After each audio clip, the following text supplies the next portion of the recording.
Halo semuanya, saya Kaela dari Biologi UPH. Sebelum memulai materi pada hari ini, saya akan memperkenalkan kakak-kakak dari mahasiswa Biologi UPH yang akan membawakan materinya. Yuk kenalan dengan mereka.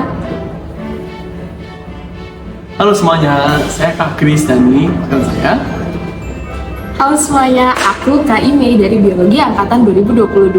Dan pada kesempatan kali ini, kami berdua akan menemani kalian belajar tentang hukum Mendel. Selamat belajar! Dalam sebuah buku, apa yang akan kalian temukan? Lembaran kertas, kata, atau tulisan? Itu semua benar. Semua ini dapat menjadi sebuah analogi untuk materi genetik, sama seperti DNA atau asam deoksiribonukleat, yang merupakan molekul utama dalam semua makhluk hidup. Sama seperti protein, lemak, dan karbohidrat yang sering kita bahas ketika berbicara tentang nutrisi. Peran utama DNA bukan untuk menyusun tubuh atau memberi energi seperti ketiga molekul tersebut. DNA memiliki 4 variasi utama yang diwakilkan oleh huruf A, T, G, dan C. Dalam urutan yang tepat, DNA dapat membawa informasi. Nah, sama halnya seperti huruf dalam alfabet, kayak A, D, K, U. Jika urutannya diubah menjadi K, U, D, A atau A, D, U, K, maka kata tersebut dapat memiliki makna. Nah, maka seperti huruf-huruf yang disusun dalam urutan tertentu, demikian juga DNA yang disusun menjadi gen. Secara sederhana, satu gen akan mempengaruhi satu sifat. Nah, jika menggunakan analogi buku untuk topik atau cerita yang sederhana, mungkin kita hanya memerlukan satu buku yang pendek. Namun, untuk topik yang kompleks, mungkin kita memerlukan berjilid-jilid buku. Nah, gen juga diatur seperti demikian. Organisme sederhana seperti bakteri E. coli memiliki 4.400 gen yang tercakup dalam satu kromosom. Di sisi lain, manusia memiliki 50.000 gen dalam 23 pasang kromosom. Mengapa 23 pasang dan bukan 46 buah? Hal ini akan kita bicarakan pada pembahasan berikutnya. Kembali lagi kepada gen. Bagaimana cara gen mengatur sifat suatu organisme? Misalnya pada manusia, Mr. A memiliki golongan darah A dan Mr. B memiliki golongan darah B. Instruksi dalam sebuah gen akan memerintahkan tubuh untuk menghasilkan protein dengan fungsi tertentu. Seperti gen terkait golongan darah ABO menghasilkan protein atau enzim dengan fungsi berupa menempelkan gugus gula ke permukaan sel darah merah. Hanya saja, instruksi dalam setiap gen tidak selalu identik. Nah, perbedaan instruksi dalam gen disebut sebagai alel, yang disebabkan karena adanya perbedaan pada urutan DNA. Jadi, alel ini bisa dikatakan seperti versi kalimat yang berbeda, namun intinya tetap sama. Dampak dari perbedaan alel adalah dihasilkan enzim dengan fungsi yang sama, tapi tetap memiliki perbedaan. Nah, pada golongan darah, enzim tersebut akan membentuk antigen, tetapi jenis antigen yang dihasilkan pada permukaan sel darah merah itu akan berbeda-beda. Alel IA yang diwakilkan dengan manik-manik berwarna hijau akan memberikan instruksi untuk membentuk antigen A. Nah, hal ini kita anggap sebagai instruksi untuk menuliskan huruf A pada kertas. Alel IB yang diwakilkan dengan manik-manik berwarna merah akan memberi instruksi untuk membentuk antigen B. Nah, diperagakan dengan menuliskan huruf B pada kertas. Yang terakhir, alel I yang diwakilkan dengan manik-manik kuning akan memberikan instruksi untuk tidak menuliskan apa-apa pada kertas, karena pada kenyataannya tidak ada antigen yang dibentuk pada sel darah. Sebagai hasil akhirnya, terdapat orang yang memiliki sifat bergolongan darah A, B, atau O, tergantung pada antigen apa yang menempel pada permukaan sel darah merah atau yang dituliskan di kertas.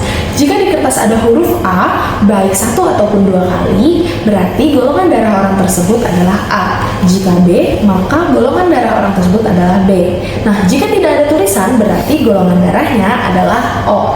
Dan jika ada huruf A dan B, maka golongan darahnya adalah AB. Nah, bagaimana kalau AB? Karena selama ini hanya ada satu instruksi saja, sedangkan golongan darah AB itu memerlukan 2 instruksi. Nah, pada kenyataannya, setiap manusia itu memiliki 2 instruksi yang saling berpasangan. Satu instruksi diwariskan dari ayah, dan satu instruksi diwariskan oleh ibu. Nah, perlu dipahami juga kalau ayah dan ibu berarti memiliki 2 instruksi, tetapi hanya mewariskan salah satu instruksi secara acak. Nah, inilah yang akan kita peragakan pada berikutnya. Pada pertanyaan pertama ini, kita akan menjelaskan bagaimana perselangan terjadi antara dua homozigot.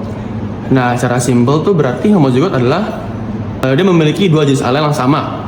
atau dalam kasus kita berarti memiliki dua instruksi yang sama untuk dituliskan di kertas. Nah, misalkan di ayah memiliki golongan darah O dan ibu memiliki golongan darah B. Karena kedua orang tua itu adalah homozigot, maka ayah diwakilkan dengan dua manik-manik yang berwarna kuning, sedangkan ibu diwakilkan dengan dua manik-manik yang berwarna merah. Jika kita ambil satu manik-manik dari ibu dan satu lagi dari ayah, maka kita mendapatkan dua alel, yaitu B dan O. Namun perlu diingat, alel O adalah instruksi untuk menuliskan apa-apa di kertas. Jadi kita hanya menuliskan B. Nah, B ini adalah golongan darah untuk anak dari kedua orang tua, ibu dan ayah.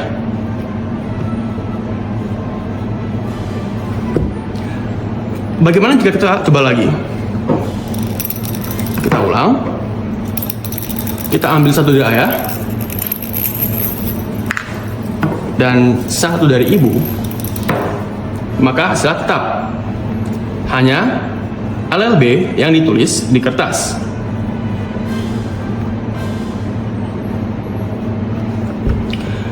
Karena tidak ada kombinasi lain antara alel ibu dan ayah, maka dapat dipastikan anak dari kedua orang tersebut memiliki golongan darah B dengan alel BO. Bagaimana jika salah satu orang tua memiliki alel yang berbeda atau kita sebut dengan heterozigot? Misalkan ayah memiliki golongan darah A dengan alel AO dan ibu memiliki golongan darah B dengan alel BB. Jika kita kocok dan ambil satu manik dari ibu dan satu manik dari ayah, maka hasilnya adalah alel BA atau AB. Maka dapat kita simpulkan kalau alel ini merupakan alel dari golongan darah anak pertama.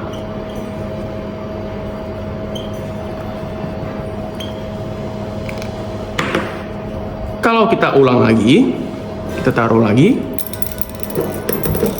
lalu kita kocok, kita ambil dari ayah satu,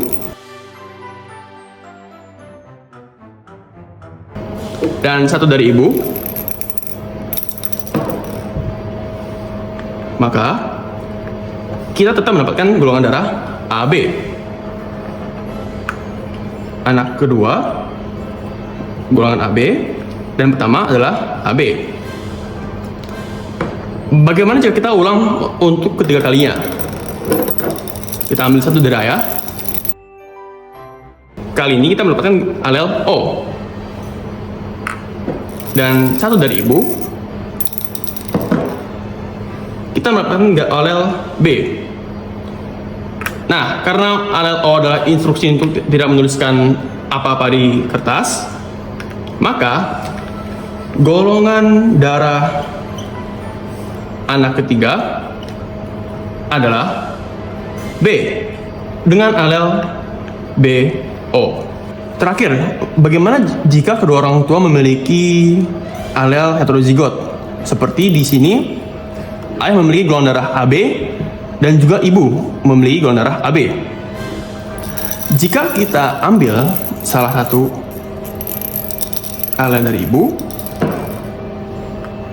kita mendapatkan alel A. Dan jika dari ayah, kita mendapatkan alel A juga. Maka anak pertama akan memiliki golongan darah A dengan alel AA. Kalau kita ulang lagi untuk menentukan anak kedua, kita kocok, kita keluarkan. Masih A dari ayah dan dari ibu B. Sekarang kita mendapatkan alel B. Maka anak kedua akan memiliki golongan darah AB dengan alel AB. Bagaimana kita ulang sekali lagi? Kita kocok, kita ambil satu dari ayah. Wow, sekarang kita dapat B. Lalu kita ambil satu dari ibu.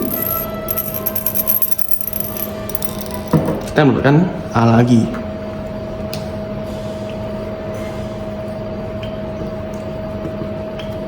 Dengan alel yang sama.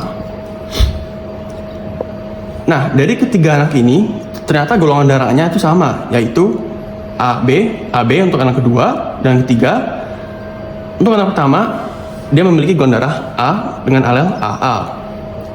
Namun, selain dari alel AA dan alel AB, ternyata ada kombinasi lain, yaitu golongan darah B dengan alel B. Pada golongan darah, instruksinya tidak hanya menempelkan antigen A, antigen B, ataupun tidak sama sekali. Ada beragam golongan darah, tetapi yang kedua terpenting setelah golongan darah ABO adalah golongan darah RH.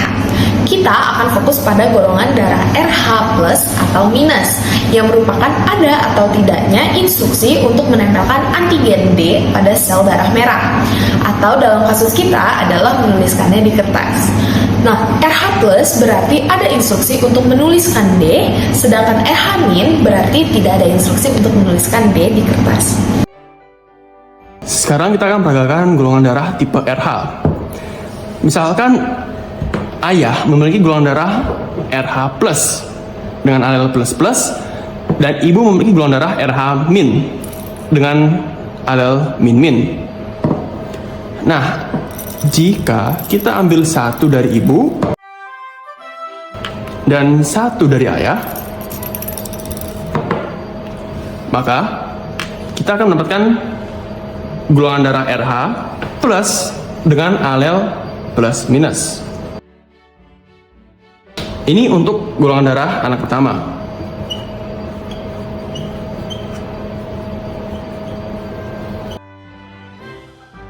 Bagaimana kalau kita ulang lagi? Kita ambil satu dari ayah, lalu dari ibu, dan ternyata tetap sama hasilnya, yaitu RH plus dengan alel plus min anak kedua. Nah, kenapa dibilangnya RH plus sedangkan kita ada alel minnya? Karena dalam gen anak tersebut tetap dapat instruksi untuk menuliskan antigen D. Oke, misalkan ayah mempunyai golongan darah O plus dengan alel OO dan alel plus plus untuk RH. Sedangkan ibu mempunyai golongan darah AB plus dengan alel AB dan plus minus untuk RH. Lalu jika kita ambil satu dari ibu, kita akan mendapatkan alel plus. Jika kita ambil satu lagi dari ibu, sekarang kita akan mengambil golongan darah ABO, alel ABO, maka kita mendapatkan alel A. Untuk di ayah, sama, kita akan ambil dua, yaitu satu tipe RH, yaitu yang plus, dan satu lagi tipe ABO. Tuh, ini bukan ABO, yang kita ulang. Oke, akhirnya kita mendapatkan alel O. Sekarang kita akan merancang bagaimana ini golongan darahnya terbentuk. Pertama, untuk tipe ABO, kita memiliki alel A dan O. Karena O tidak memberikan instruksi untuk menuliskan apapun, maka kita hanya akan mendapatkan golongan darah A dengan RH plus. Maka anak pertama dari kedua orang tua tersebut memiliki golongan darah A+. Bagaimana dengan anak kedua? Mari kita ulang. Pertama, kita akan ambil dua instruksi dari ayah, yaitu alel O untuk tipe ABO dan alel plus untuk tipe RH. Kita kesampingkan terlebih dahulu. Lalu kita akan ambil dari si ibu.